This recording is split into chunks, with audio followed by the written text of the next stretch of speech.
సంక్రాంతి పండుగ వేళ పర్యావరణహితమైన దారాలు వాడి గాలిపటాలు ఎగరవేయాలని మెరైన్ సీఐ రమేష్ తెలిపారు. విశాఖ బీచ్లో పర్యాటకుల తాకిడి ఎక్కువగా ఉండడంతో సిబ్బందితో కలిసి పర్యటించారు. గాలిపటాలు ఎగరేస్తున్న వారి వద్దకు వెళ్లి నిషేధిత చైనా మాంజాపై అవగాహన కల్పించారు. చైనా మాంజా వాడటంతో వాటి బారిన పడి ప్రాణాలు కోల్పోయే పరిస్థితి వస్తోందంటున్న మెరైన్ సీఐ రమేష్తో మా correspondent Chandrasekhar face to face. Visakha సాగర తీరంలో మకర సంక్రాంతి సందడి మొదలైంది.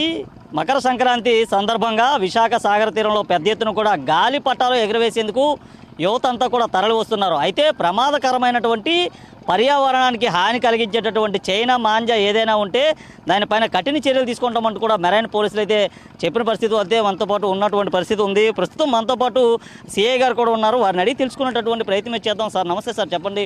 ఈరోజు గాలిపటాలు పెద్ద ఎత్తున కూడా ఎగురవేసేందుకు వస్తున్నటువంటి పరిస్థితి ఉంది. ఈ నేపథ్యంలో ఎలాంటి చర్యలు తీసుకుంటున్నారు, విక్రయదారులకి ఎలాంటి ఆదేశాలు జారీ చేస్తారు?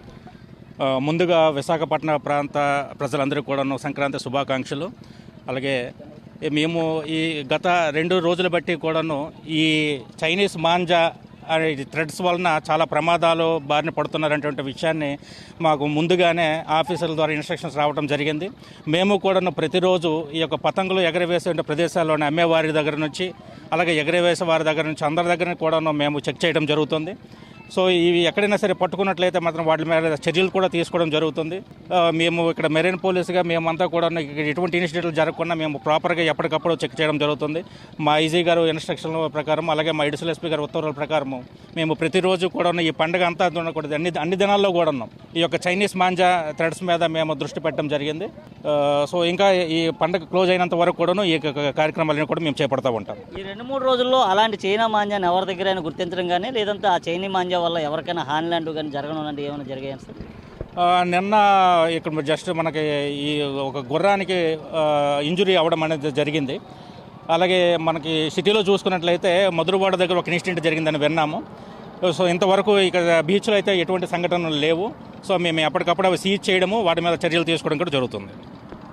ఏదైతే చైనా మాంజా ఏదైతే ఉందో అది ప్రమాదకరం అంటూ కూడా మెరైన్ పోలీసులు అయితే చెప్పిన పరిస్థితి కనిపిస్తుంది. ముఖ్యంగా చూసుకుంటే సాగర తీరంలో ఈరోజు ఎవరైతే గాలిపటాలు ఎగరేస్తున్నారో పర్యావరణానికి హాని కలిగించో కాకుండా పర్యావరణానికి హితం పలికే దాన్ని మాత్రం వాడాలంటూ కూడా చెప్పినటువంటి పరిస్థితి ఉంది. ముఖ్యంగా చూసుకుంటే చైనా మాంజాతో పాటు నైలాన్ వంటి దారాలు కూడా వినియోగించరాదంటూ కూడా చెప్పినటువంటి పరిస్థితి కనిపిస్తుంది. ముఖ్యంగా చూసుకుంటే గుడ్డపీలకు సంబంధించినటువంటి ఏదైతే దారాలు ఉన్నాయో ఆ దారాలు మాత్రమే వినియోగించి ఈరోజు మకర సంక్రాంతి సందర్భంగా గాలిపటాలు ఎగరవేసేటటువంటి చర్యలు ప్రక్రియ చేపట్టుకోవాలంటూ కూడా సూచించినటువంటి పరిస్థితి ఉంది. అలాగే ఏదైతే చూసుకుంటే విశాఖ సాగర తీరం అతిపెద్ద సాగర తీరంలో పెద్ద ఎత్తున కూడా కోలాహల వాతావరణం అయితే ఉంది. వీరందరినీ కూడా క్షుణ్ణంగా పోలీసులు అయితే వెళ్ళి ఎప్పటికప్పుడు తనిఖీలు చేస్తున్నటువంటి పరిస్థితులు కూడా ఉన్నాయి. ముఖ్యంగా ఈరోజు గాలిపటాలు ఎగరవేసేందుకు కూడా పెద్ద ఎత్తున యువత అంతా రావడంతో విశాఖ సాగర తీరం అంతా కూడా చాలా కలకలలాడుతున్నటువంటి పరిస్థితి ఉంది. ఈ నేపథ్యంలో ఏదైతే గాలిపటాలు విక్రయించే స్టాల్స్ ఏవైతే ఉన్నాయో గాలిపటాలు విక్రయించే స్టాల్ వద్దకు కూడా వెళ్ళి పూర్తిగా కూడా తనిఖీలు చేసినటువంటి పరిస్థితి కనిపిస్తుంది. ఏదైనా చైనా మాంజా ఎవరి వద్దైనా